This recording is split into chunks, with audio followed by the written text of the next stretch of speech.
प्राणी मात्रांच्या कल्याणाचा, सुखाचा, समृद्धीचा आणि सर्वांगीण उन्नतीचा मार्ग देणारे महाकारुणिक तथागत भगवान बुद्ध तमाम दलितांचे, पीडितांचे, शोषितांचे, वंचितांचे, कष्टकऱ्यांचे, शेतकऱ्यांचे, बहुजनांचे आणि स्त्रियांचे उद्धार करते, भारतीय संविधानाचे शिल्पकार, आधुनिक भारताचे निर्माते, विश्वरत्न बोधिसत्व परमपूज्य बॅरिस्टर बाबासाहेब आंबेडकर या महामानवांना कोटी कोटी वंदन करतो। या संस्थेच्या माध्यमातून संपूर्ण भारतभर विज्ञाननिष्ठ अशा बौद्ध धर्माचा प्रचार आणि प्रसार केला जातो की भारतातील तमाम बौद्धांची मातृसंस्था the Buddhist Society of India अर्थात भारतीय बौद्ध महासभा आणि या संस्थेचे द्वितीय राष्ट्रीय अध्यक्ष आणि या चैत्यस्तूपाचे शिल्पकार, बौद्धाचार्यांचे जनक, सूर्यपुत्र भैयासाहेब आंबेडकर यांच्या 21 वर्षाच्या धर्मकार्याला मी वंदन करतो। संस्थेच्या विद्यमान राष्ट्रीय संरक्षक आणि देशातील लाखो बौद्धांच्या प्रेरणास्थान महाउपासिका आदरणीय मीराताई आंबेडकर यांच्या गेल्या 45 वर्षाच्या देशभर चाललेल्या धम्मकार्याला मी वंदन करतो। संस्थेचे राष्ट्रीय सल्लागार सध्या ॲडव्होकेट बाळासाहेब आंबेडकर यांच्याही धम्मकार्याला मी वंदन करतो। संस्थेचे ट्रस्टी आणि राष्ट्रीय कार्याध्यक्ष आदरणीय डॉक्टर भीमराव यशवंतराव आंबेडकर साहेब यांच्या गेल्या 8 वर्षापासून भारतभर नव्हे तर जगभर चाललेल्या धम्मकार्याला मी वंदन करतो। आज मुंबई प्रदेश शाखेच्या विद्यमाने वर्षावार प्रवचन मालिकेचं जे आजचं पुष्प गुंफण्यासाठी मला संधी देण्यात आलेली आहे। आजच्या या धम्मप्रवचन मालिकेसाठी उपस्थित असलेले भारतीय बौद्ध महासभेच्या भिक्षू संघाचे सरचिटणीस पूज्य भंते बी सुमेर बोधीजी आणि त्यांच्या पूजनीय भिक्षू संघाला मी त्रिवार पंचांग प्रणाम करतो। त्यांच्या अध्यक्षतेखाली हा संपूर्ण वर्षावास प्रवचन मालिकेचा कार्यक्रम तो देशभर बघितला जातो, ऐकला जातो आणि त्यानुसार अनुसरण केलं जातं।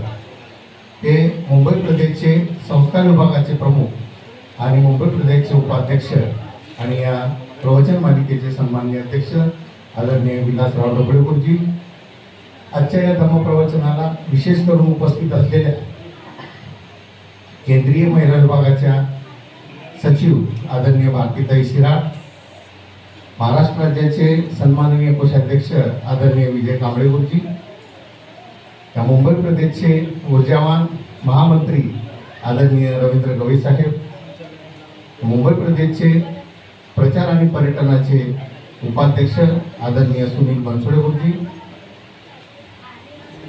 त्याचप्रमाणे मुंबई प्रदेशचे सर्व सन्माननीय पदाधिकारी, 6ही झोन शाखांमधून उपस्थित असलेले सर्व झोन शाखांचे सन्माननीय पदाधिकारी, प्रशिक्षणार्थी बौद्धाचार्य, सर्व केंद्रीय शिक्षक, सर्व केंद्रीय शिक्षिका, सर्व शील संपन्न, श्रद्धा संपन्न उपासक उपासिका, बंधू आणि भगिनींनो, आपल्या सर्वांना मी सविनय जयभीम करतो आणि आपल्या सर्वांच्या प्रती मंगल कामना व्यक्त करतो की या चैत्यभूमीमध्ये वर्षावार प्रवचन मालिकेमध्ये विषय ऐकण्यासाठी येणारे जे उपासक उपासिका जे आहेत ते उच्च कोटीच्या दर्जाचे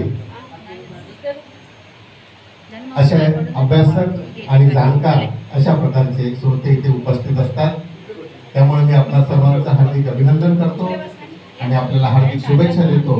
आणि हा जो गहन विषय आहे भारतीय संविधानाची अंमलबजावणी खरंच होत आहे का, हा चिंतनाचा विषय आहे, हा अभ्यासाचा विषय आहे आणि आपल्याला त्यातून काहीतरी कृती करण्याची आवश्यकता आहे, असा हा महत्त्वपूर्ण विषय मी आपल्यासमोर मांडण्याचा प्रयत्न करतोय। बंधू आणि भगिनींनो, डॉक्टर बाबासाहेब आंबेडकरांना भारतीय संविधानाचं शिल्पकार असं म्हणतात। आता काही स्वतःला विद्वान समजणारे लोक अशा प्रकारच्या बातम्या, अशा प्रकारचं मास मीडियावरती खबरी टाकतायत की डॉक्टर बाबासाहेब आंबेडकरांनी हे संविधान लिहिलेलंच नाही, अशा प्रकारचा अपप्रचार केला जातो आहे। आपल्या सगळ्यांना कल्पना असावी की डॉक्टर बाबासाहेब आंबेडकरांना भारतीय संविधानाचं शिल्पकार हे तुम्ही आम्ही म्हटलेलं नाही, तर संविधान सभेमध्ये टी कृष्णमाचारी यांनी ज्यावेळेला डॉक्टर बाबासाहेब आंबेडकरांचे ऋण व्यक्त करण्यासाठी पहिलं भाषण केलं, त्यावेळेला त्यांनी सांगितलं की डॉक्टर बाबासाहेब आंबेडकर हे ड्राफ्टिंग कमिटीचे चेअरमन म्हणून नियुक्त झाल्यानंतर, मसुदा समितीचे अध्यक्ष म्हणून नियुक्त झाल्याच्या नंतर डॉक्टर बाबासाहेब आंबेडकरांनी 22 तास सतत लिखाण करून, अभ्यास करून हा पूर्ण ड्राफ्ट जो आहे 2 वर्ष 11 महिने आणि 17 दिवस त्यांनी PhD करत असताना, DSc करत असताना, LLD करत असताना 18 तास अभ्यास केल्याचा उल्लेख आहे. परंतु संविधान लिहित असताना 22 तास बाबासाहेब आंबेडकरांनी लिखाण केलेलं आहे आणि तो 2 वर्ष 11 महिने आणि 17 दिवसाचा कालखंड आहे. त्यांनी ते नमूद केलं आणि त्यांनी सांगितलं की डॉक्टर बाबासाहेब आंबेडकर हे अध्यक्ष होते ड्राफ्टिंग कमिटीचे. त्यांना 6 सदस्य दिलेले होते सहकारी म्हणून, परंतु त्या 6 पैकी कोणाचंही कुठलंही योगदान किंवा सहकार्य लाभलेलं नाही. त्यांनी त्याची पूर्ण अशी त्यांनी माहिती दिली की एक सदस्य हा देशाच्या बाहेर होता, तो पूर्ण कालखंडामध्ये संविधान लिहून पूर्ण होईपर्यंत तो भारतात परतला नव्हता. एक सदस्य आजारी होता, तो संविधान सभेच्या कुठल्याही बैठकीला उपस्थित राहू शकला नाही.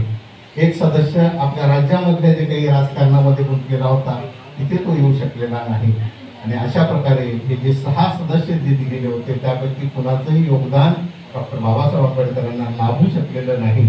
आणि डॉक्टर बाबासाहेब आंबेडकरांनी हे संविधान एकट्याने जबाबदारी म्हणून आणि एक कर्तव्य म्हणून हे भारत देशाचा अखंडता, एकता आणि अखंडता बाधित करण्यासाठी डॉक्टर बाबासाहेब आंबेडकरांनी न भूतो न भविष्यती अशा प्रकारचा हा भारतीय संविधानाचं पूर्ण ड्राफ्टिंग केलेलं आहे. एवढंच स्वतः लिपिबद्ध केलेलं, स्वतःच्या हँडरायटिंगमध्ये अजून ते शाबूत ठेवलेलं आहे.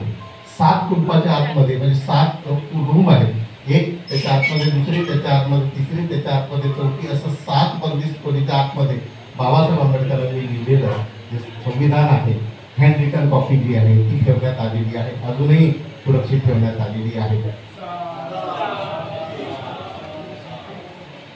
डॉक्टर बाबासाहेब आंबेडकरांनी ज्या वेळेला संविधान सभेमध्ये पहिलं भाषण केलं 17 डिसेंबर 1946ला, त्याच वेळेला त्यांनी सांगितलं होतं, एक इशारा दिलेला होता की हे जे आपण संविधान तयार करत आहोत, हे संविधान जे सत्ताधारी लोक आहेत, त्या सत्ताधारी लोकांमध्ये जर सत्ता आणि सुज्ञता म्हणजे पॉवर आणि विजडम ह्या 2 गोष्टी जर एकत्र असल्या तरच हे संविधान जे काही आहे हे देशासाठी उपयुक्त ठरू शकेल. आणि जर सत्तेसोबत सुज्ञता नसेल, शहाणपणा नसेल, विजडम नसेल तर मात्र अराजकता माजल्याशिवाय राहणार नाही. अशा प्रकारचा पहिला इशारा डॉक्टर बाबासाहेब आंबेडकरांनी संविधान सभेमधल्या पहिल्या भाषणामध्ये त्यांनी दिलेला होता. आणि आज आपण परिस्थिती बघतो आहोत की सत्ताधाऱ्यांकडे सुज्ञपणा नाहीये, विजडम नाहीये, शहाणपणा नाहीये आणि त्याच्यामुळे अराजकता माजत चाललेली आहे. ही परिस्थिती देशात उद्भवलेली आहे. दुसरा धोका डॉक्टर बाबासाहेब आंबेडकरांनी 25 नोव्हेंबर 1949 रोजी संविधान लागू करण्याच्या आदल्या दिवशी जे भाषण केलेलं होतं, त्या भाषणामध्ये त्यांनी असं सांगितलेलं आहे की हे संविधान अतिशय चांगलं आहे. यामध्ये 395 आर्टिकल आहेत, याच्यामध्ये 8 शेड्यूल आहेत आणि 2 परिशिष्ट आहेत. जगामधलं सर्वात श्रेष्ठ आणि सर्वात सुंदर अशा प्रकारचं हे संविधान आहे. परंतु हे संविधानाची अंमलबजावणी करणारे जे लोक आहेत, जे सत्ताधारी लोक आहेत, ते जर चांगले असले तरच हे संविधान चांगलं होणार आहे किंवा चांगलं टिकणार आहे. आणि जर सत्तामध्ये असलेले जे काही सत्ताधीश आहेत, हे संविधानाची अंमलबजावणी करणारे आहेत, ते जर मात्र चांगले नसले तर हे संविधान कितीही चांगलं असलं तर ते चांगलं ठरू शकत नाही. आणि म्हणून सत्ताधाऱ्यांवरती ते अवलंबून असणार आहे. आणि ही जी संविधानामध्ये जी काही सगळी काही तरतूद केलेली आहे, ही तरतूद जी आहे त्याचे इम्प्लिमेंटेशन होणं, त्याची अंमलबजावणी होणं, यावरती त्याची यशस्वीता अवलंबून आहे. आपल्या सगळ्यांना कल्पना आहे की जगामध्ये जेव्हा जेव्हा कुठल्याही प्रकारची राजकीय स्थिती निर्माण होते, त्यावेळेला जगातल्या सर्वच देशांमध्ये जे काही घटनातज्ञ आहेत, जे काही संविधान तज्ञ आहेत, ते सगळे डॉक्टर बाबासाहेब आंबेडकरांनी संविधानामध्ये भारताच्या काय तरतूद केलेली आहे त्याचा रेफरन्स घेतात. अशा प्रकारची जगामधली ही परिस्थिती आहे. डॉक्टर बाबासाहेब आंबेडकरांना जगामध्ये अतिशय उच्च दर्जाचे कायदेतज्ञ, घटनातज्ञ, संविधान तज्ञ म्हणून बाबासाहेब आंबेडकरांना ओळखलं जातं. ज्या कॉलेजमधून त्यांनी मॅरिट-लॉ ही पदवी घेतलेली होती त्या कॉलेजमध्ये डॉक्टर बाबासाहेब आंबेडकरांना जगातले सर्वात श्रेष्ठ बॅरिस्टर म्हणून बाबासाहेब आंबेडकरांचा पुतळा तिथे बसवण्यात आलेला आहे. अशा प्रकारे डॉक्टर बाबासाहेब आंबेडकरांना आपल्या सगळ्यांना कल्पना आहे सिम्बॉल ऑफ नॉलेज म्हणून डॉक्टर बाबासाहेब आंबेडकरांना गौरवण्यात आलेला आहे. तर ह्या डॉक्टर बाबासाहेब आंबेडकरांनी लिहिलेलं जे काही प्रास्ताविका आहे ह्या प्रास्ताविकेचीच गोष्ट आपल्या सगळ्यांना कल्पना आहे की ज्या वेळेला 26 नोव्हेंबरला हे संविधान लागू करायचं होतं त्यावेळेला प्रश्न निर्माण झाला की हे कोणाला अर्पण करायचं. त्यावेळेला डॉक्टर बाबासाहेब आंबेडकरांनी सांगितलं की मतदार हा राजा असतो. जो आपल्याला मतदान करतो, जो आपल्याला निवडून देतो तो लोकशाहीमध्ये सर्वश्रेष्ठ असतो, तो राजा असतो, तो सार्वभौम असतो, तो सर्वश्रेष्ठ असतो आणि म्हणून हे लोकांना अर्पण केले गेलं पाहिजे असा प्रस्ताव डॉक्टर बाबासाहेब आंबेडकरांनी मांडला. परंतु त्याला अनेक फाटे फुटले. कामतसाहेब उठले, त्यांनी सांगितले की नाही हे एवढं पवित्र अशा प्रकारचा ग्रंथ आपण त्या सगळ्यांनी मिळून तयार केलेला आहे आणि हा देवालाच अर्पण झाला पाहिजे. आता देवाचं नाव आल्याबरोबर लगेच दुसरे उठले आणि त्यांनी सांगितले की नाही हे एवढा पवित्र ग्रंथ आहे, हा पवित्र ग्रंथ अल्लाहला अर्पण झाला पाहिजे, अल्लाह कोई ये अर्पण होना चाहिए. तिसरे उठले ते म्हटले नाही, कामाख्या देवी आमची सर्वश्रेष्ठ देवी आहे, तिलाच हे अर्पण झालं पाहिजे. कोणी म्हणाले नाही, ईश्वर परमेश्वराला अर्पण झालं पाहिजे. आणि मग डॉक्टर बाबासाहेब आंबेडकर म्हणाले की नाही, आपली काहीतरी गल्लत होत आहे. हे जे संविधान आपण तयार केलेलं आहे, जे मी लिहिलेलं आहे, आपण सर्वांनी संमत करायला आहे, तर या संविधानाची जी काही तरतुदी आहेत ह्या लोकांसाठी आहेत, जनतेसाठी आहेत, जनता जनार्दनासाठी आहेत आणि ही जनता सर्वश्रेष्ठ आहे. हे लोकांचं संविधान आहे आणि म्हणून हे लोकांना अर्पण केलं गेलं पाहिजे. पाहिजे तर तुम्ही मतदान करा. आणि बाबासाहेब आंबेडकरांनी जेव्हा मतदानाचा प्रस्ताव समोर मांडला त्यावेळेला सगळेजण बिथरले आणि मग सगळ्यांना प्रश्न पडला, आपण जर देवाला विरोध केला तर उद्या आपल्याला मतं मिळणार नाही. आपण जर देवाला विरोध केला तर उद्या आपल्याला मतं मिळणार नाही आणि देवाला विरोध नाही केला तर लोकांकडे हे अर्पण केलं जाणार आहे. तर आपण काय करायचं, इकडे आड आहे तिकडे विहीर आहे. तर त्या संविधान सभेमध्ये असलेले जेवढे सदस्य होते त्यापैकी 2/3 सदस्यांनी त्यांनी सभा तयार केला. ते सभागृहाच्या बाहेर निघून गेले. राहिलेले जे 1/3 होते त्यांच्यामध्ये मतदान झालं. मतदान झाल्यानंतर जेव्हा मतमोजणी झाली 68% लोकांना मिळाले आणि 32% हे देवाला मिळाले. देव हारले आणि लोक जिंकले अशी परिस्थिती आहे. आपण असं म्हणणार नाही की बाबासाहेब जिंकले आणि देव हारले. लोक जिंकले, लोक श्रेष्ठ आहेत हे डॉक्टर बाबासाहेब आंबेडकरांनी सिद्ध करून दाखवलं. 68% बहुमताने हा निर्णय पास झाला आणि मग त्या उद्देशिकेमध्ये म्हणण्यात आलं, आम्ही भारताचे लोक भारताचे एक सार्वभौम समाजवादी धर्मनिरपेक्ष लोकशाही गणराज्य घडविण्याचा व त्याच्या सर्व नागरिकास सामाजिक न्याय, आर्थिक न्याय व राजनैतिक न्याय, विचाराचे स्वातंत्र्य, अभिव्यक्तीचे स्वातंत्र्य, विश्वासाचे स्वातंत्र्य, श्रद्धेचे स्वातंत्र्य व उपासनेचे स्वातंत्र्य, दर्जाची समानता व संधीची समानता निश्चितपणे प्राप्त करून देण्याचा आणि त्या सर्वांमध्ये व्यक्तीची प्रतिष्ठा व राष्ट्राची एकता आणि एकात्मता यांचे आश्वासन देणारी बंधुता प्रवर्धित करण्याचा संकल्पपूर्वक निर्धार करून आज दिनांक 26 नोव्हेंबर 1949 रोजी याद्वारे अंगीकृत आणि अधिनियमित करून स्वतःप्रत अर्पण करीत आहोत. अशा प्रकारची ही उद्देशिका, ज्याला संविधानाचा प्राण असं म्हणतात, ज्याला उद्देशिका असं म्हणतात, प्रियंबल असं म्हणतात, हे तयार करण्यात आले. हा गाभा आहे. परंतु हा गाभा जर आपण आता बघितला तर आपल्या लक्षात येईल की आम्ही भारताचे लोक इथे सध्या अराजक माजलेले आहे. लोक सध्याही भयभीत झालेले आहेत. लोक सध्या असुरक्षित झालेले आहेत. लोकांमध्ये सुरक्षेची भावना राहिलेली नाहीये. भारत ज्या देशाचं नाव डॉक्टर बाबासाहेब आंबेडकरांनी आर्टिकल 1 मध्ये, फरक हा आहे इथे सगळे आर्टिकल्स आहेत आणि इंडियन पिनल कोड मध्ये वगैरे सेक्शन असतात, इथे सेक्शन नाहीये, कलम नाहीये, इथे अनुच्छेद आहे. पहिला अनुच्छेद जेव्हा बाबासाहेबांनी दिलं त्यामध्ये त्यांनी डिफाईन केलं, त्यांनी व्याख्या केली की या देशाचं नाव इंडिया असेल आणि इंडियाचा अनुवाद, त्याचं भाषांतर भारतातल्या जेवढ्या काही अधिकृत भाषा आहेत त्या सगळ्या भाषांमध्ये भारत असा असेल. म्हणजे इंडिया म्हणजेच भारत आणि भारत म्हणजे इंडिया, यापेक्षा दुसरं कुठलंही नाव दिलं जाऊ नये याची तरतूद बाबासाहेब आंबेडकरांनी आर्टिकल 1 मध्ये करून ठेवलेली आहे. परंतु आज आपण परिस्थिती बघतो आहोत की सगळेच नेते हिंदुस्थान म्हणतात. यांना घटनेचं उल्लंघन करण्यासाठी यांच्यावरती खटला भरणं गरजेचं आहे. मी अभिनंदन करतो नागपूरच्या एका ॲडव्होकेटचं, त्या ॲडव्होकेट महिलेनी एका नेत्यावर नागपूरमध्ये केस दाखल केली. संविधानाचा अवमान केल्याबद्दल, संविधानाचा अपमान केल्याबद्दल, संविधानाचं उल्लंघन केल्याबद्दल तिने केस दाखल केलेली आहे. अशा केसेस जर जागोजागी झाल्या तर या लोकांची हिंमत होणार नाही हिंदुस्थान म्हणण्याची, हिंदू राष्ट्र घडवण्याची त्यांची हिंमत होणार नाही. बाबासाहेबांना माहित होतं की आज ना उद्या जर स्पष्ट तरतूद नाही केली तर हे भारताचं नाव हिंदुस्थान करायला कमी करणार नाही. परंतु तरी सुद्धा प्रत्यक्षपणे सगळेच जण संविधानाची शपथ घेतात आणि नाव मात्र हिंदुस्थान. लाजिरवाणी गोष्ट आहे, संविधानाचं सरळ उल्लंघन आहे. तर ह्यांची जी काही आहे ते आपण सगळ्या जणांनी जागृत होऊन त्यांना तिथेच ताबडतोब टोकणं हे अत्यंत गरजेचं आहे. समाजवादीची रचना या संविधानामध्ये करण्यात आलेली होती, ती आता समाजवाद जो आहे हा अतिशय मागे पडत चाललेला आहे. आता सगळं जे काही आपण बघतो ती सगळं पुंजीवादाकडे चालले.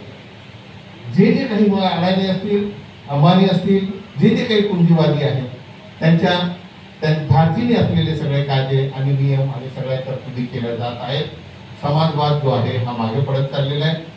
धर्मनिरपेक्षता ही जी काही संकल्पना आहे ही सध्या धोक्यात आलेली आहे. बघा, धर्मांधता वाढत चाललेली आहे, हिंदूकरण वाढवत चाललेलं आहे आणि ध्रुवीकरण वाढत चाललेलं आहे. आणि हे धर्मनिरपेक्ष जे आहे हे राष्ट्र आपल्याला कुठलाही धर्म नाही, धर्म हा 4 भिंतीच्या आतमध्ये असावा. बाहेर आल्यानंतर डॉक्टर बाबासाहेब आंबेडकर जसं म्हणतात की मी प्रथम भारतीय आहे आणि मी शेवटीही अंतिमताही भारतीय आहे. तर अशा प्रकारचं गर्व से कहो हम हिंदू है, गर्व से कहो हम, अशा प्रकारची भाषा नको आहे. तर आपल्याला धर्मनिरपेक्ष राष्ट्र जर बनवायचं असेल तर आपल्याला ही धर्मांधतेवरती आपल्याला कटाक्षानं प्रहार करावा लागेल. पुढे आहे लोकशाही, ही लोकांची शाही आहे. डॉक्टर बाबासाहेब आंबेडकरांनी सांगितलं की लोकांच्या कल्याणासाठी चालवलेली ही राज्याची संकल्पना आहे. तर ही लोकशाही मुळात धोक्यात आलेली आहे. इथे सध्या हुकुमशाही वाढत चाललेली आहे, एकाधिकारशाही वाढत चाललेली आहे, झुंडशाही वाढत चाललेली आहे, मॉब लिंचिंग जिकडे तिकडे होत आहे. तर ही झुंडशाही थांबवली पाहिजे, लोकशाही आपल्याला शाबूत राखली पाहिजे. लोकशाही जिवंत राहिली, संविधान जिवंत राहणं ही काळाची गरज आहे, आपल्या सगळ्यांचं कर्तव्य आहे. गणराज्य घडवण्याचा जो संकल्प करण्यात आलेला आहे संविधानामध्ये, तर आता गणराज्य घडवण्याचा संकल्प पाठीशी पडलेला आहे. सन 2005 पासून अटल बिहारी वाजपेयी ज्या वेळेला पहिल्यांदा या देशाचे प्रधानमंत्री झाले तेव्हा त्यांनी समीक्षा करण्याच्या नावाखाली, संविधानची समीक्षा या गोंडस नावाखाली त्यांनी सुरुवात केली. आणि तेव्हापासून आता तर त्यांची एवढी हिंमत झालेली आहे, एवढं धाडस झालेले, एवढे निर्भीड झालेले आहे की तो अनंत हेगडे नावाचा एक मंत्री कर्नाटकचा तो तर उघड सांगतो की आम्ही सत्तेवर मुळात आलो तेच घटना बदलण्यासाठी आलेलो आहोत, हिंदू राष्ट्र बनवण्यासाठी आम्ही सत्तेमध्ये आलेले आहोत आणि आम्हाला हे संविधान बदलायचं आहे, ही गोधडी बनवायची आहे, त्याला गोधडीची उत्पादन ते हिनवत आहेत आणि आम्हाला हिंदू राष्ट्र बनवायचं आहे असं उघडपणे म्हणत आहेत. तर मी गणराज्य घडवण्याचा जो संकल्प या संविधानाच्या प्राणामध्ये या प्रियांबल मध्ये केलेला आहे तो आता हिंदू राष्ट्र घडवण्याचा प्रयत्न होत आहे. त्यासाठी आपल्या सर्वांनी जागृत राहणं गरजेचं आहे. सर्व नागरिकांना सामाजिक न्याय देण्याची संकल्पना मांडलेली आहे. आता सामाजिक न्याय हा धोक्यात आलेला आहे, सोशल जस्टिस हा धोक्यात आलेला आहे. तर आता विषमतेची दरी जर आपण बघितली तर सामाजिक दृष्ट्या विषमतेची दरी ही वाढत चाललेली आहे. सामाजिक समरसतेच्या नावाखाली, सामाजिक समता नव्हे, सामाजिक न्याय नव्हे, तर जातीच्या भिंती उंच उंच होत आहेत आणि आपल्या आपल्यामध्ये भांडणं लावले जात आहेत, आपल्यामध्ये दरी जी आहे ती वाढवत वाढवत चाललेली आहे.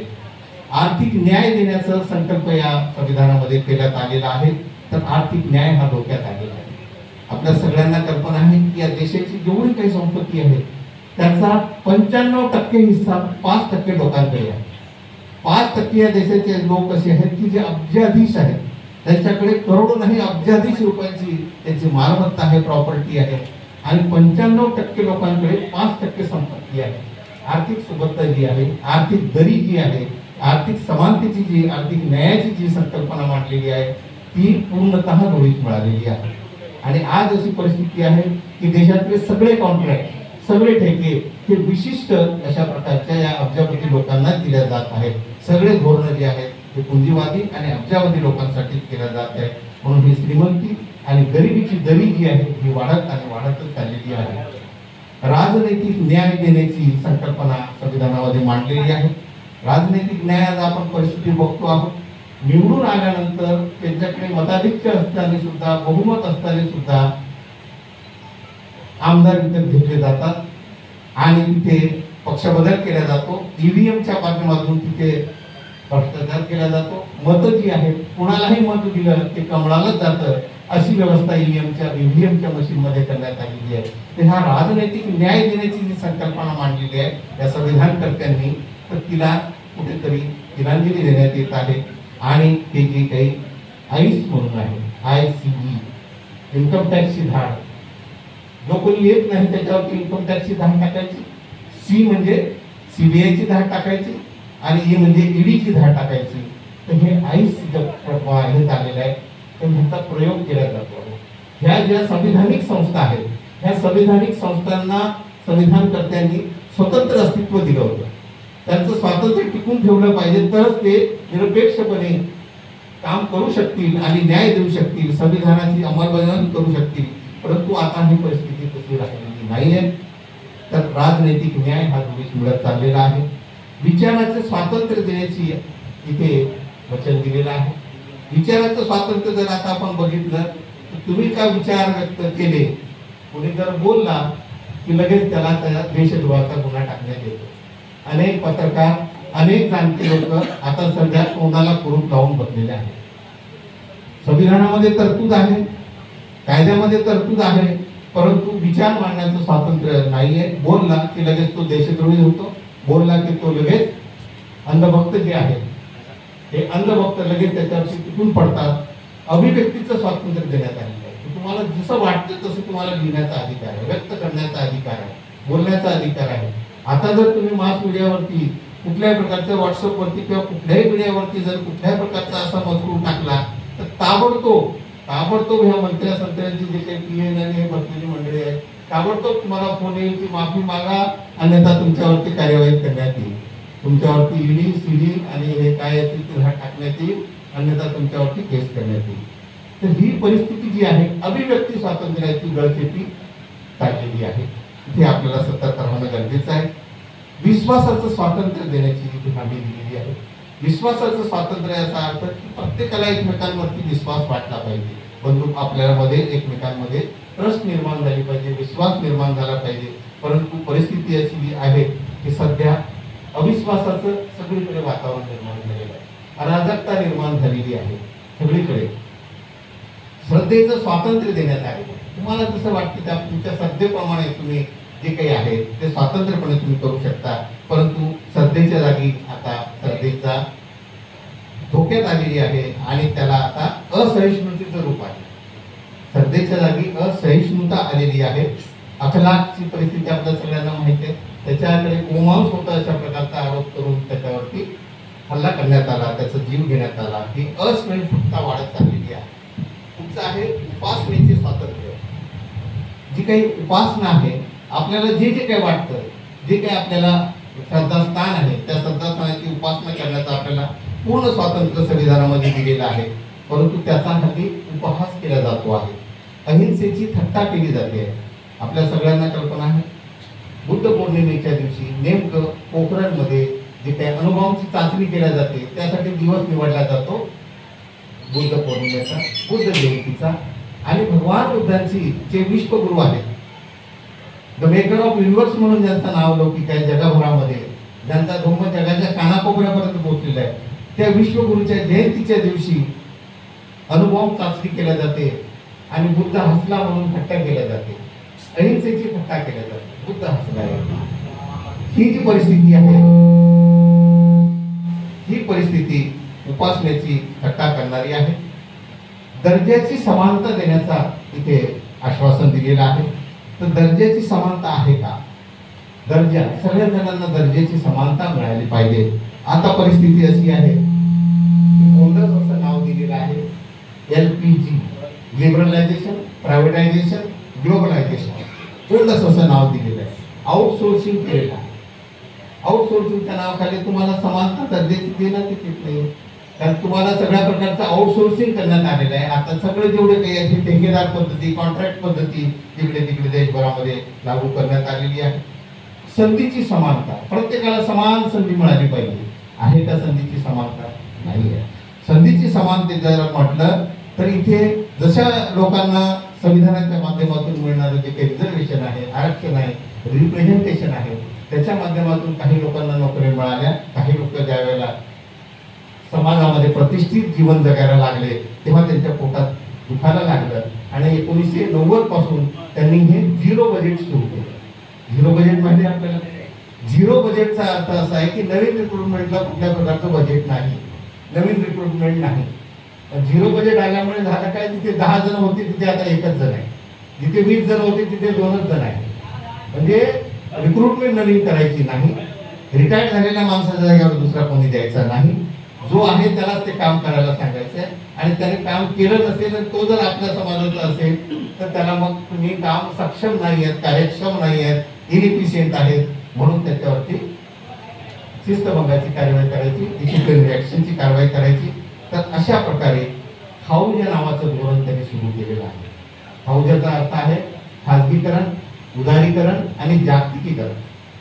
खाजगीकरणाच्या नावाखाली त्यांनी सगळं काही विकायला, न खाऊंगा न खाने दूंगा, छान छान बोलायचं, सगळंच काही खायला सुरुवात केलं. न बेचूंगा न बेचने दूंगा, आश्वासन एवढं सुंदर दिलं आणि सगळंच विकायला टाकलं. नवरत्न कंपन्या होत्या त्या विकल्या, 21 कंपन्या सरकारी कंपन्या विकून टाकल्या. BSNL विकलं, MTNL विकलं, रेल्वे विकल्या, विमानतळं विकली, सगळं काही विकायला काढलेलं आहे. LIC विकायला काढलेली आहे, IDBI विकायला काढलेलं आहे, सगळं काही विकायला काढलेलं आहे. खाजगीकरण केलं की तुम्हाला रिझर्वेशन देण्याचा प्रश्न येत नाही. अशा प्रकारे या खाजगीकरणाच्या नावाखाली, उदारीकरणाच्या नावाखाली, जागतिकीकरणाच्या नावाखाली आपल्या लोकांना सर्व्हिस पासून, अधिकारापासून वंचित करण्याचं जे काही आहे कारस्थान या देशामध्ये चालू आहे. त्यानंतर आहे अप्रतिष्ठा. या सर्वांमध्ये व्यक्तीची प्रतिष्ठा जपल्या जाणार आहे, प्रत्येक व्यक्तीची प्रतिष्ठा जपल्या जाणार आहे. तर आपण आता बघतो की सध्या प्रत्येकाची प्रतिष्ठा ही साशंक झालेली आहे. एवढे विद्वान लोक आहेत, एवढे क्वालिफाईड लोक आहेत, परंतु कोणीही बोलायला तयार नाही, कारण त्यांना माहित आहे की आपली प्रतिष्ठा उद्या धुळीला मिळणार आहे. आपण बोललो की आपल्याला अटक होणार आहे, आपल्यावर कारवाई होणार आहे, खोटे आरोप केले जाणार आहेत. आपण बघितले डॉक्टर आनंद तेलतुंबडे सारखा विद्वान, डॉक्टर बाबासाहेब आंबेडकरांचा जावई, कुठल्याही प्रकारचा त्याचा गुन्हा नसताना, ते घरात नसताना त्यांच्या घरामध्ये धाड टाकण्यात आली आणि त्यांच्या कॉम्प्युटरमध्ये त्यांनीच त्याच्यामध्ये मेसेज टाकला आणि सांगितलं की हे देशाच्या प्राईम मिनिस्टरचा मर्डर करणाऱ्यांच्या गँगमध्ये हे सामील आहेत आणि त्यांच्यावर एवढा मोठा गुन्हा दाखल करण्यात आला, त्यांना जेलमध्ये टाकण्यात आलं, बंदिस्त करण्यात आलं. तर ही जी काही विद्वान मंडळी आहेत, एल्गार करणारी जी मंडळी आहेत, लिखाण करणारी मंडळी आहेत, लोकांना जागृत करणारी जी मंडळी आहेत, त्या विद्वान लोकांची सध्या आता चुकी आहे.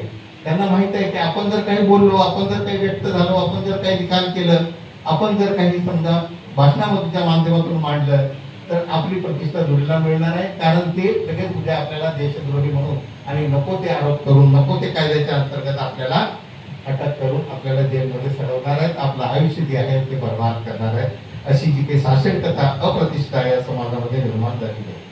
राष्ट्राची एकता आणि एकात्मता याचं आश्वासन देते, राष्ट्राची एकता आणि एकात्मतेचं आश्वासन देते हे आपलं संविधान. परंतु परिस्थिती अशी आहे, शहरी आतंकवादाच्या नावाखाली शहरी आतंकवादाच्या नावाखाली मी एल्गार परिषदेच्या माध्यमातून जे काही विद्वान लोक होते या सगळ्यांना अटक केलेली आहे. आणि आता परिस्थिती अशी झालेली आहे की दाभोळकरांसारखे पानसरे, कलबुर्गी, गौरी लंकेश, रोहित वेमुला या सगळ्यांचे जे मारेकरी आहेत ते अजूनही मोकाट फिरत आहेत.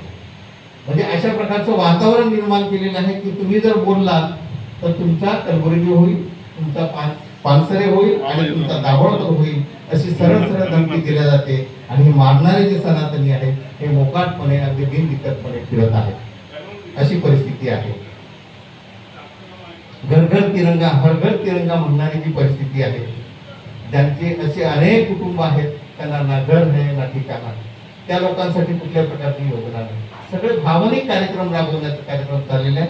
संविधानामध्ये सांगितलेले जे काही तरतुदी करायला पाहिजे, जे काही कन्स्ट्रक्टिव्ह वर्क करायला पाहिजे ते वर्क मात्र होताना दिसत नाही.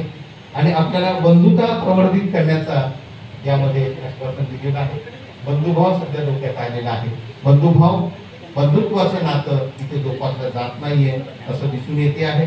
आपण जर बघितलं तर आता सध्या संविधानाची जी मूल्य आहेत ही सगळीच मूल्य जी आहेत ती डोक्यात आलेली आहेत.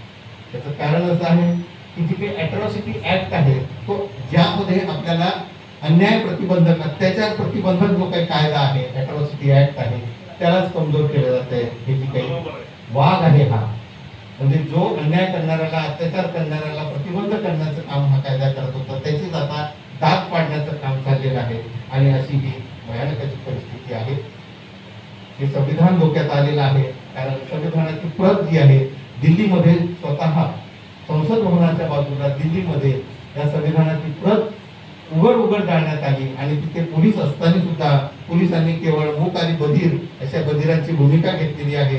आणि त्यांनी त्या राष्ट्रीय ग्रंथाची होळी होत असताना, टाळल्या जात असताना त्यावेळेला मुख्याची भूमिका त्यांनी घेतली, बघ्याची भूमिका घेतली.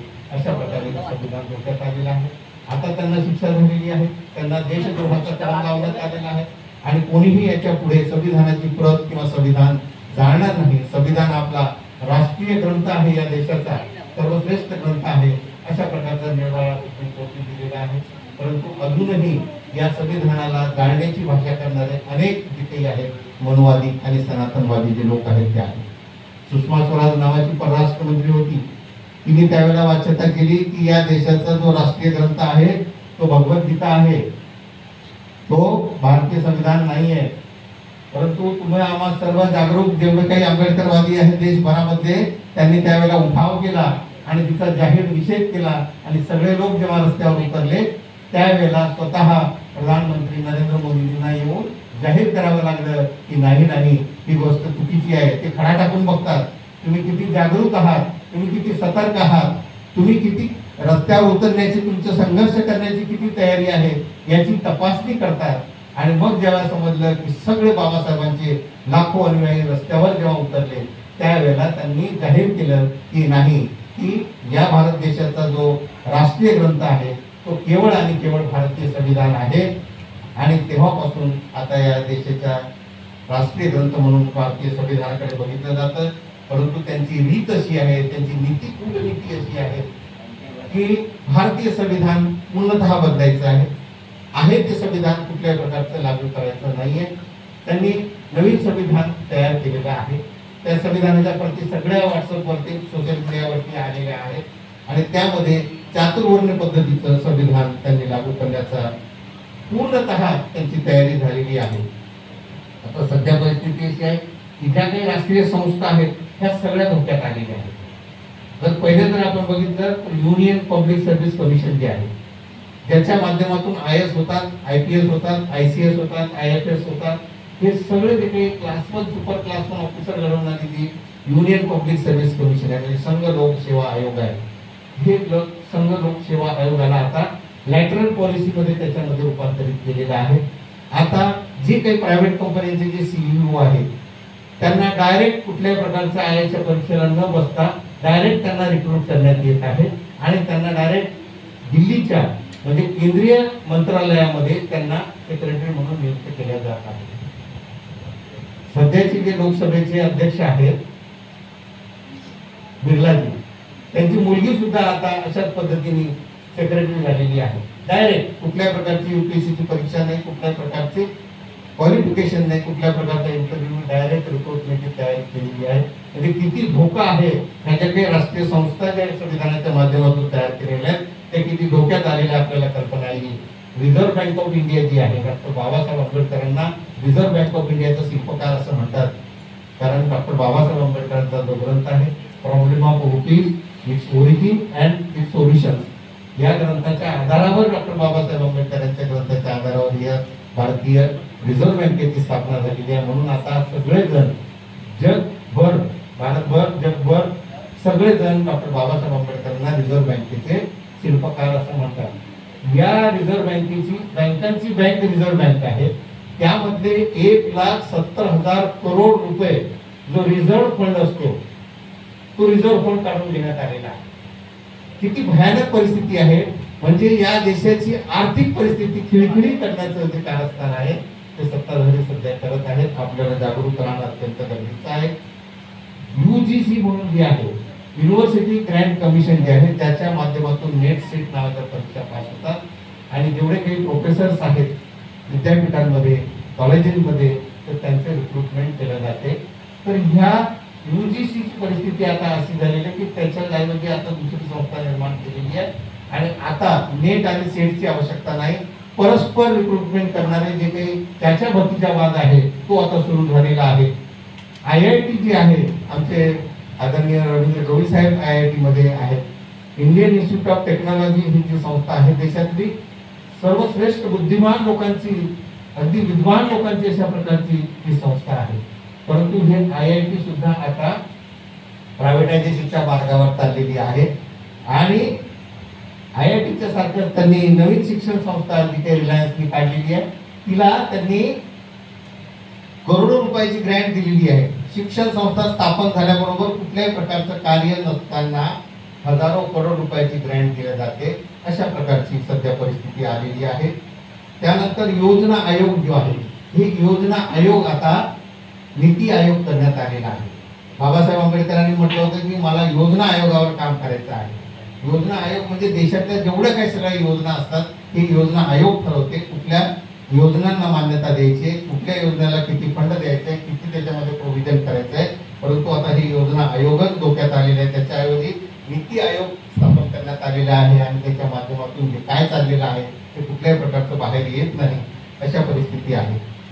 सुप्रीम कोर्टाची परिस्थिती सुद्धा अत्यंत बिकट आहे. आपल्या सगळ्यांना कल्पना आहे की सुप्रीम कोर्टाच्या 4 न्यायमूर्तींनी बाहेर येऊन त्यांनी निषेध व्यक्त केलेला आहे की इथे जी काही कॉलेजियन सिस्टम आहे या कॉलेजियन सिस्टममुळे केवळ 25 घराण्यापैकी जेवढे काही न्यायमूर्ती आणि जेवढे काही सुप्रीम कोर्टचे आणि हायकोर्टाचे जेवढे काही न्यायाधीश आहेत हे सगळे चीफ जस्टिस आणि न्यायमूर्ती जे आहेत, न्यायाधीश आहेत, हे केवळ आणि केवळ 25 घराण्यांमधून आलेले आहेत. त्याच घराण्यातला मुलगा, नातू, भाचा, हे सगळे त्यांनाच फक्त कॉलेजियन सिस्टम आणली आहे. संविधानाची उल्लंघन करून कॉलेजियन सिस्टमच्या माध्यमातून यांनी ही भरती आणि रिक्रुटमेंट, आता वाद सुरू आहे चीफ जस्टिस ऑफ इंडिया आणि प्राईम मिनिस्टर ऑफ इंडियामध्ये की जी काही रिक्रुटमेंट केल्या जाते न्यायाधीशांची आणि या न्यायमूर्तींची रिक्रुटमेंट केल्या जाते, त्या रिक्रुटमेंट पॅनल जर समजा सत्ताधाऱ्यांच्या हाताखाली जर असेल तर तो कुठलाही न्यायमूर्ती, कुठलाही न्यायाधीशाची हत्या झालेली आपल्याला माहिती आहे, न्यायमूर्तीची हत्या झालेली आपल्याला माहिती आहे. कशा प्रकारचा न्याय करणाऱ्यावर अन्याय केला जातो, हत्या केल्या जाते, ही परिस्थिती निर्माण झालेली आहे. त्यामुळे आता सुप्रीम कोर्ट असेल किंवा हायकोर्ट असेल, इथे आता न्याय कमी आणि निर्णय जास्त होत आहे. केसेस वर्षानुवर्ष पेंडिंग पडते.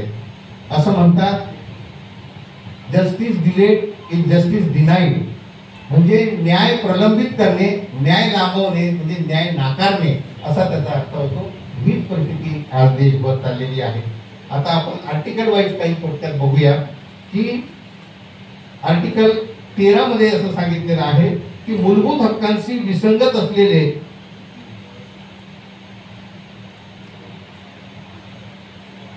आणि मूलभूत हक्कांचे नोंदणीकरण करणारे जेवढे काही कायदे असतील ते सर्व शून्यवत असतील. म्हणजे या देशामध्ये कुठलाही कायदा या संविधानाच्या विरोधात निर्माण होणार नाही. जे कुठले कायदे आहेत म्हणजे जेवढे काही होते, म्हणजे मनुस्मृती असेल तर त्यामध्ये चातुर्वर्ण पद्धतीचे जेवढे काही कायदे होते हे सगळे कायदे या कलम आर्टिकल 13च्या अंतर्गत हे सगळं रद्द करण्यात आलेले आहे. परंतु आज काय परिस्थिती चाललेली आहे की पुन्हा उत्तर प्रदेशमध्ये सुरुवात झालेली आहे. त्यांनी आता कौशल्य प्रशिक्षणाच्या नावाखाली मांगाने फक्त झाडूच बनवले पाहिजे, कामगारांनी फक्त चपला जोडेच विकले पाहिजे, हेच कशा पद्धतीने कौशल्य पूर्ण करता येईल ते त्यांनी बघायचं आहे. लोहारांनी फक्त नुसतं धन आणि हातोडी बघायची आहे. प्रत्येकाने चातुर्वर्ण पद्धतीमध्ये जे काही आपले पारंपरिक व्यवसाय सांगितलेले आहेत तेच व्यवसाय केले गेले पाहिजे. पुन्हा हा मनुस्मृतीचा कायदा डोकं वर काढतो आहे. राजस्थान मधल्या जयपूर येथे मनुचा पुतळा बसवण्यात आलेला आहे. त्यांना पुन्हा मनुला पुढे आणायचे, पुन्हा त्यांना बाबासाहेबांनी मनुस्मृती जाळली, हे विषमतेची सगळी विष बदली त्यांनी जाळून टाकली, भस्मसात केली, संविधानाच्या माध्यमातून सगळं पूर्णतः बंद केले. परंतु आता पुन्हा डोकं वर काढते आणि म्हणून आपल्याला सतर्क राहणं गरजेचं आहे. अनुच्छेद 13.2 मध्ये म्हटलेलं आहे की मूलभूत हक्क हिरावून घेणारा किंवा त्यांचा संकोच करणारा कोणताही कायदा करणार नाही आणि या खंडाचे उल्लंघन करून केलेल्या कोणत्याही कायदा त्या उल्लंघनाच्या व्याप्तीपुरता शून्यवत असेल. परंतु परिस्थिती अशी आहे की आज कामगार हिताचे 40 कायदे रद्द करण्यात आलेले आहेत. कामगारांच्या हितासाठी डॉक्टर बाबासाहेब आंबेडकरांनी 28 नवीन कायदे केले होते. आज जुने सगळे कायदे बंद करून नवीन कायदे आणण्याच्या कामगारांच्या विरोधामध्ये, शेतकऱ्यांच्या विरोधामध्ये असलेले कायदे अस्तित्वात येत आहेत. ॲट्रॉसिटीचा जो कायदा आहे त्याला कमजोर करण्यात येत आहे. आर्टिकल 14 मध्ये म्हटलेलं आहे की कायद्यापुढे समानतेचा हक्क राज्य कोणत्याही व्यक्तीला भारताच्या राज्य क्षेत्रात कायद्यापुढे समानता अथवा कायद्याने समान संरक्षण नाकारणार नाही. परंतु आज परिस्थिती जर आपण बघितली तर अन्याय अत्याचार करणाऱ्याला धन दांडगे जे आहेत त्यांना संरक्षण दिलं जातं. राजकीय आश्रय ज्याला आहे ते गावगुंड जे काही असामाजिक जे तत्व आहेत ते झुंडशाही करतायत, मॉब लिंचिंग करतायत आणि ज्यांना गोरक्षक म्हणून पुढे येत आहेत ते गोरक्षक आता हे मारत झालेले आहेत आणि तेच आता खऱ्या अर्थानं या देशामध्ये झुंडशाही निर्माण करत आहेत आणि वाढवत आहेत.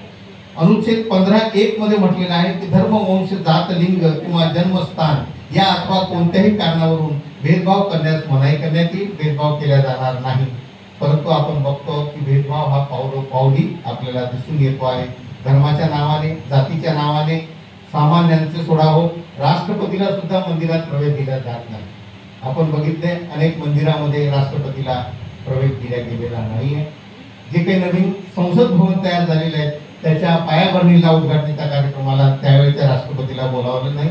आता संविधान नवीन संसद भवन तयार झाल्याच्या नंतर नवीन राष्ट्रपती आले, ते आधीचे शेड्यूल कास्ट होते, ते आताच्या शेड्यूल ट्राईब आहेत आणि या दोघांनाही अस्पृश्य असल्यामुळे त्या दोघांनाही प्रवेश नाकारलेला आहे.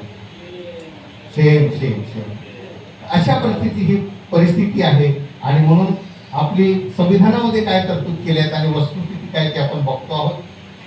अनुच्छेद 15.2 मध्ये म्हटलेले आहे की केवळ धर्म, वंश, जात, लिंग किंवा जन्मस्थान या अथवा कोणत्याही कारणावरून कोणत्याही नागरिकास दुकाने, सार्वजनिक उपाहारगृह, हॉटेल आणि सार्वजनिक करमणुकीची स्थाने यात प्रवेश करणे किंवा विहिरी, तलाव, स्नानघाट, रस्ते आणि सार्वजनिक वापरण्याच्या जागा यांचा वापर करण्याचा पूर्ण हक्क असेल.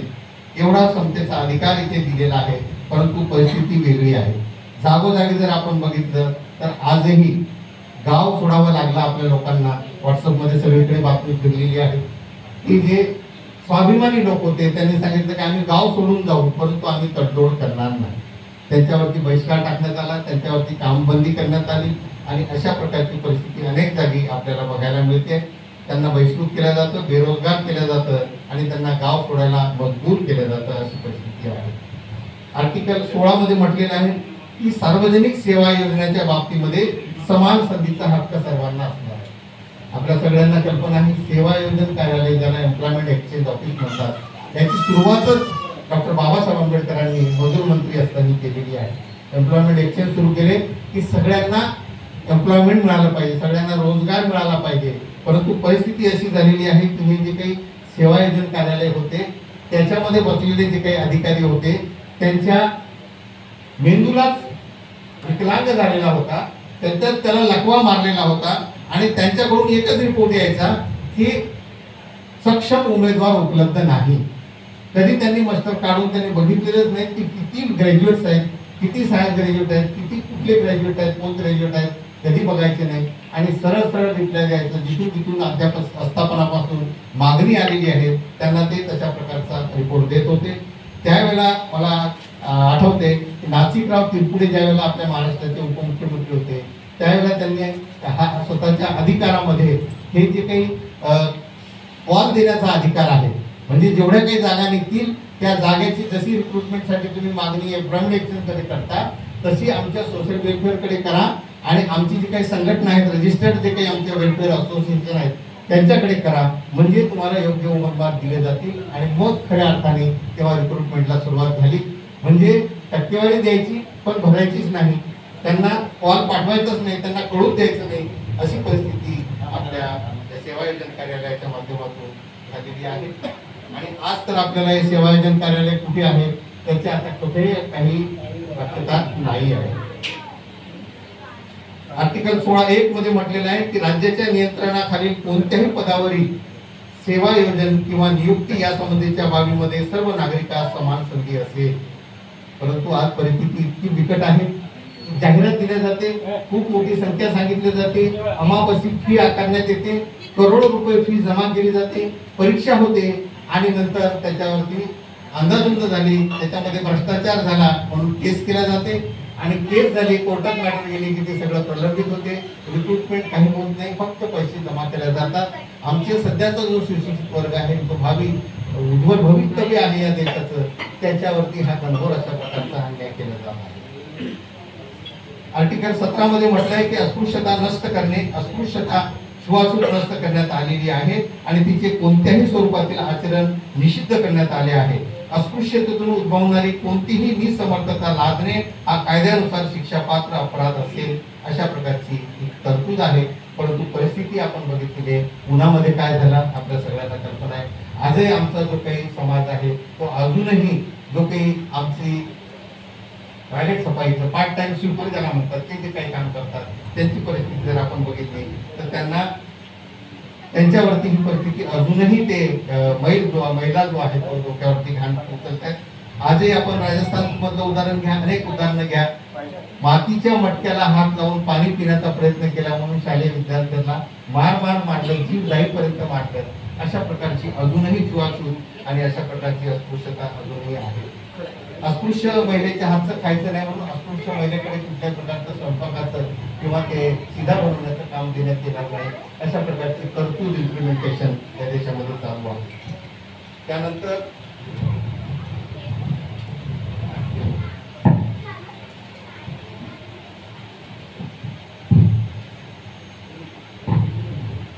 आपल्या देशामध्ये जे काही बाबासाहेब आंबेडकरांनी आरक्षणाची तरतूद केलेली आहे, तरतूद खूप आहे परंतु विषय लांबला नाही पाहिजे त्या दृष्टीनं मी विषयाला थोडंसं जरा आठवत घेत आहे. 9 वाजता आपल्याला बंद करायचं आहे. डॉक्टर बाबासाहेब आंबेडकरांनी आधी ओबीसी साठी त्यांनी 340 कलम लिहिलं. ज्यावेळेला डॉक्टर बाबासाहेब आंबेडकर हे संविधान लिहित होते त्यावेळेला पंजाबराव देशमुख ज्यांनी डॉक्टर बाबासाहेब आंबेडकरांच्या स्वतंत्र मजूर पक्षातून निवडणूक लढवली होती, निवडून आलेले होते, बाबासाहेबांना ते नेता मानत होते, नंतर ते काँग्रेसमध्ये गेले. तर त्यावेळेला हे पंजाबराव देशमुख डॉक्टर बाबासाहेब आंबेडकरांना भेटायला आले आणि ते विनंती करायला आले की बाबासाहेब तुम्ही संविधानामध्ये तुमच्या शेड्यूल कास्टसाठी शेड्यूल ट्राईबसाठी काही तरतूद कराल, तशीच आमच्या समाजासाठी सुद्धा काहीतरी तरतूद करा. अशा प्रकारची विनंती करण्यासाठी जेव्हा पंजाबराव देशमुख बाबासाहेबांकडे आले, सकाळी सकाळी बाबासाहेब संविधानाचं लिखाण करत होते आणि त्यावेळेला जेव्हा पंजाबराव आले तेव्हा त्यांनी नमस्कार केला. बाबासाहेब तुम्हाला भेटायला आलो. बाबासाहेब ओळखून गेले. त्यांच्याकडे दूरदृष्टी होती, महापुरुषांकडे दूरदृष्टी होती. त्यांनी ओळखला हा पंजाब कशासाठी आला. म्हणाले का रे पंजाब कसा काय आला बाबा. तर म्हणाले नाही बाबासाहेब तुम्हाला भेटायला आलो, सहजच आलो. तर म्हणाले ठीक आहे बस तू, मी जरा बाथरूमला जाऊन येतो. आणि ते लिहित असलेला जो संविधानाचा ड्राफ्ट आहे तो तसाच त्यांनी उघडा ठेवला आणि मध्ये पेन ठेवला आणि ते बाथरूमच्या जाण्याच्या निमित्ताने निघून गेले. आणि मग त्यांनी वाचलं काय लिहिणं सुरू आहे. तर ऑलरेडी आर्टिकल 340 डॉक्टर बाबासाहेब आंबेडकरांनी ओबीसी साठी लिहिलेलं आहे, अन्य मागासवर्गीय समाजासाठी लिहिलेलं आहे. आणि मग 341 त्यांनी शेड्यूल कास्ट साठी कलम लिहिलेला आहे आणि 342 शेड्यूल ट्राईबसाठी लिहिलेला आहे. आणि जेव्हा बाबासाहेब परत आले त्यावेळेला त्या पंजाबराव देशमुखाच्या डोळ्यामध्ये पाणी होतं आणि डोळ्यामध्ये पाणी तरळलेलं होतं. आणि मग त्यांनी बाबासाहेबांनी विचारलं, काय रे पंजाब, तू तर विदर्भाचा सिंह आहेस, तू एवढा स्वाभिमानी माणूस आणि तू एवढा शूर माणूस, तू असा का रडतो का आहेस? मग तेव्हा तो पंजाबराव म्हणाला की बाबासाहेब, खरोखर तुम्ही किती महान आहात. अहो, मी तुम्हाला हे मागण्यासाठी आलो होतो की तुम्ही तुमच्या SC आणि ST साठी, अनुसूचित जाती आणि अनुसूचित जमातीसाठी त्या संविधानामध्ये काही रिप्रेझेंटेशन किंवा रिझर्वेशनची तरतूद करणार आहात हे समजलं. म्हणून आमच्या समाजासाठी काही द्यावं, मागावं म्हणून मी तुमच्याकडे आलो. परंतु तुम्ही एवढे महान आहात की तुम्ही आधी आमच्या समाजाला दिलं आणि नंतर तुम्ही तुमच्या समाजासाठी सोय केली, एवढे तुम्ही महान आहात, असं डॉक्टर बाबासाहेब आंबेडकरांना त्यांनी अभिवादन केलं, धन्यवाद दिले. आणि मग आता परिस्थिती अशी आहे की या SC आणि ST साठी जे काही रिझर्वेशनचं जे काही प्रमाण आहे ते त्यावेळेला जी लोकसंख्या होती त्या प्रमाणामध्ये देण्यात आलेलं आहे. 15% आणि शेड्यूल ट्राईबसाठी 7.5% अशा प्रकारचं रिझर्वेशन आहे. आतापर्यंत काय होत होतं आपल्याला कल्पना आहे की आतापर्यंत जे जे काही मेरिटमध्ये येत होते ते ओपनमध्ये गणल्या जात होते. परंतु आता या देशामध्ये परिस्थिती अतिशय बिकट झालेली आहे. आता त्यांनी असा कायदाच केलेला आहे की जे काही रिझर्व्ह कॅटेगरीमध्ये आहेत त्यांना फक्त त्यांच्या रिझर्व्ह कॅटेगरीमध्येच वेटिंगमध्ये मेरिटमध्ये येऊ द्या की सुपर मेरिटमध्ये येऊ द्या, त्यांना फक्त 15%मध्येच राहायचं आहे. त्यांना 16% मिळणार नाही, त्यांना जनरलची तरतूद मिळणार नाही. म्हणजे याचा अर्थ असा झालेला आहे की आपली कितीही विद्वान मुलं असली, कितीही टॅलेंटेड असली, कितीही मेरिटेबल असली तरी ते आता जनरलमध्ये येऊ शकणार नाही. त्यांना 15%मध्ये सीमित करण्यात आलेलं आहे. परिस्थिती अशी झालेली आहे की शेड्यूल कास्ट 15% आणि शेड्यूल ट्राईब 7.5%, OBC 52% आहेत, परंतु त्यांना पर्सेंटेज देण्यात आलेले आहे 27%. आणि मायनॉरिटी जी काही आहे त्या मायनॉरिटीची संख्या आहे 10.5%, त्यांना 0% रिझर्वेशन आहे.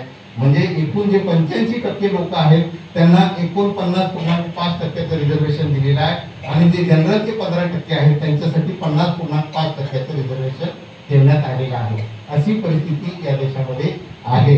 आणि जर तुम्ही बघितलं की या समाजातला जो काही ब्राह्मण वर्ग आहे, हा ब्राह्मण वर्ग संख्येने 3% होता, तो आता 3.5% झालेला आहे. या ब्राह्मणांची जर आपण परिस्थिती बघितली, टक्केवारी बघितली, जे नेहमी आरक्षणाला विरोध करतात त्यांची परिस्थिती जर बघितली तर मंदिरामध्ये 100% आरक्षण ब्राह्मणांना आहे. याच्या व्यतिरिक्त कोणालाही मंदिरामध्ये पुजारी म्हणून ठेवल्या जात नाही. जर मीडियामध्ये आपण बघितलं तर मीडियामध्ये 90% ब्राह्मण आहे. लोकसभेमध्ये जर आपण बघितलं तर 80% ब्राह्मण आहे. राज्यसभेमध्ये जर बघितलं तर 96% ब्राह्मण आहे. राज्यपाल जर बघितले, संपूर्ण राज्याचे राज्यपाल, तर 50% हे ब्राह्मण आहेत. कॅबिनेट सचिव जर बघितले तर 33% हे कॅबिनेट सचिव ब्राह्मण आहेत. मंत्री जे आहेत सचिवालयामध्ये, मंत्री जे आहेत दिल्लीचे, 54% त्यामध्ये ब्राह्मण आहेत. अतिरिक्त सचिव, ऍडिशनल सेक्रेटरी ज्याला म्हणतात, तर ते 62% ब्राह्मण आहेत. पर्सनल सेक्रेटरी ज्याला म्हणतात ते 70% ब्राह्मण आहेत. युनिव्हर्सिटीचे जे काही व्हाईस चान्सलर्स आहेत ते 91% ब्राह्मण आहेत. म्हणजे तुम्ही बघा ही परिस्थिती किती भयानक आहे. नावं आम्हाला ठेवलं जातं रिझर्वेशनमुळे हे पुढे आले, हे सरकारचे जावई आहेत आणि सरकारच्या मर्यादेवरती, सरकारच्या योजनांवरती हे पुढे आलेले आहेत असं म्हणणारे 3% लोकांनी किती जागा काबीज केल्या त्याला आपण ध्यान देऊन बघणं गरजेचं आहे. सुप्रीम कोर्टाचे जज जे आहेत ते 96% ब्राह्मण आहेत. हायकोर्टाचे जज 80% हे ब्राह्मण आहेत, 80%. भारतीय राजदूत जे आहे, अँबॅसेडर्स जे म्हणतात, राजदूत जे आहेत ते 81% ब्राह्मण आहेत. ही लेटेस्ट जानकारी आहे. जे काही केंद्रीय पब्लिक सेक्टर युनिट्स आहेत तर हे सगळे अंडरटेकिंग मध्ये 87% ब्राह्मण आहेत. राज्याचे जेवढे काही पब्लिक सेक्टर अंडरटेकिंग आहेत त्याच्यामध्ये 82% ब्राह्मण आहेत. सर्व नॅशनलाइज सरकारी बँकांमध्ये जर बघितलं तर 57% ब्राह्मण आहेत. संख्या 3%, जागा 57%. एअरलाइन्स जेवढ्या काही आहेत ते एअरलाइन्स मध्ये जर बघितलं टक्केवारी 61% त्यांनी काबीज केलेली आहे. IAS जेवढं बघितले IAS ची संख्येमध्ये 72% IAS हे ब्राह्मण आहेत. IPS ची संख्या जर बघितली देशातल्या एकूण 61% ब्राह्मण आहेत. टीव्ही स्टार बघितले तुम्ही किंवा बॉलिवूड ऍक्टर जर बघितले तर 83% ब्राह्मण आहेत. सगळे त्यांनी काबीज केले, मेजॉरिटी त्यांनी काबीज केली. देशाचे जे काही CBI आहे किंवा सेंट्रल एक्साइज आहे किंवा कस्टम्स आहेत, हे जे काही महत्वाची खाती आहेत यामध्ये 72% ब्राह्मण आहेत. अशा प्रकारे सगळीकडे त्यांनी कब्जा केलेला आहे. परंतु पार्ट टाइम स्वीपर मध्ये जर तुम्ही बघितलं तर 0% आहे. म्हणजे ते खालच्या दर्जाचं कुठलंही काम करत नाही, वरच्या दर्जाकडे सगळं त्यांनी काबीज केलेलं आहे. अशा प्रकारची परिस्थिती आपल्या देशामध्ये आहे. तर आपल्याला आता सतर्क होणं गरजेचं आहे. आणि म्हणून त्यांनी आता बढतीमध्ये सुद्धा, प्रमोशन मध्ये सुद्धा रिझर्वेशन बंद केलेलं आहे. आणि त्यांनी आता पुन्हा नवीन संविधान जे निर्माण केलेलं आहे ते चातुर्वर्ण्य व्यवस्थेवर आधारलेलं आहे.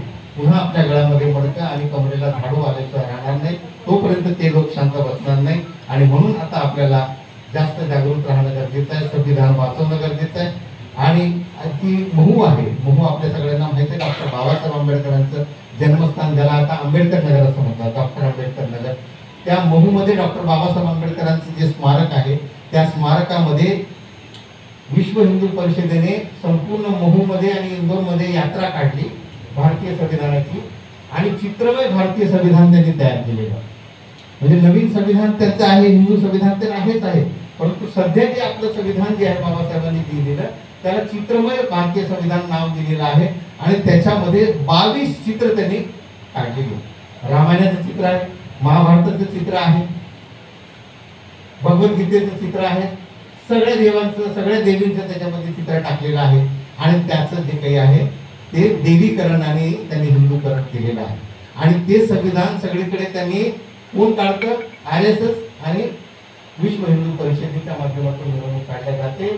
आणि त्याच्या माध्यमातून तिथे ते ठेवण्यात आलेलं आहे. म्हणजे बाबासाहेबांचं स्मारक आणि त्या स्मारकामध्ये ठेवलेलं संविधान जे आहे हे हिंदूकरण केलेलं संविधान तिथे ठेवण्यात आलेलं आहे. अशी परिस्थिती आपल्या देशामध्ये निर्माण झालेली आहे. आणि त्यामुळं आपल्याला या देशाचं नाव हिंदुस्थान होऊ देता कामा नये. या देशाचं संविधान जर टिकलं तर आपण सगळेजण टिकू, या देशाची लोकशाही टिकली तर आपण सगळेजण टिकू. म्हणून आपल्या सगळ्यांना विनंती करतो की कुठल्याही परिस्थितीमध्ये आपल्याला या मनोवाद्यांना मतदान करायचं नाही, या सनातन्यांना आपल्याला मतदान करायचं नाही, जे कोणी संविधानाचे विरोधक आहेत त्यांना मतदान करायचं नाही, जे काही आरक्षण विरोधक आहेत त्या सगळ्यांना कोणालाही मतदान करायचं नाही, विषमतावादी जेकडे आहेत त्यांना मतदान करायचं नाही, जातीयवाद्यांना मतदान करायचं नाही. आणि मतदान करायचं आहे ते फक्त संविधानाच्या समर्थकांनाच करायचं आहे, आरक्षणाच्या समर्थकांनाच करायचं आहे, समतावाद्यांनाच करायचं आहे. म्हणजे फक्त आणि फक्त श्रद्धेय ॲडव्होकेट बाळासाहेब आंबेडकर यांनी दिलेल्या उमेदवारालाच आपल्याला करायचं आहे. कारण संविधान वाचेल तर आपण वाचू, हा भारत देश वाचेल, लोकशाही वाचेल आणि आपला समाज वाचेल, आपले राष्ट्र वाचेल. संविधान वाचले तरच आपली अस्मिता वाचेल आणि संविधान वाचले तरच आपले भवितव्य वाचेल. अशा प्रकारे हे भारतीय संविधान वाचलं पाहिजे, यासाठी आपण सर्वजण प्रयत्नांची पराकाष्ठा करूया, सतर्क राहूया. संविधान दिनाच्या दिवशी 26 नोव्हेंबरला कुठल्याही प्रकारचे हळदी कुंकूचे कार्यक्रम होऊ देऊ नका. 26 जानेवारीला प्रजासत्ताक दिनाच्या दिवशी कुठल्याही प्रकारची सत्यनारायणाची पूजा होऊ देऊ नका. त्या दिवशी भारतीय संविधानावरती कार्यक्रम आयोजित करा.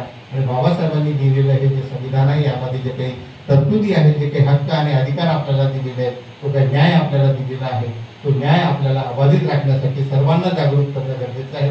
ते आपण सर्व मिळून करूया. एवढंच बोलतो, आपल्या सर्वांच्या प्रती मंगल कामना व्यक्त करतो. आणि आपण आता संपूर्ण देशभरामध्ये वकिलांची फौज निर्माण करण्याचा निर्णय आदरणीय डॉक्टर भीमराव आंबेडकर साहेबांनी घेतलेला आहे, तो साकार करण्यासाठी प्रयत्न करूया. आपले जे कोणी मित्र आहेत, वकील आहेत, त्या सगळ्यांचं वकिलांचा आपल्याला लीगल एड सेंटर आपल्याला सुरू करायचं आहे देशभरामध्ये. मागे आपल्या सगळ्यांना कल्पना आहे की जो काही भीमा कोरेगावचा झालेला होता, या मिलिंद एकबोटे आणि तो संभाजी भिडेंनी जे काही आपल्यावरती हल्ला केलेला होता, त्यामध्ये आपल्याच शेकडो मुलांना गुंतवलेलं होतं, गुरफटलेलं होतं.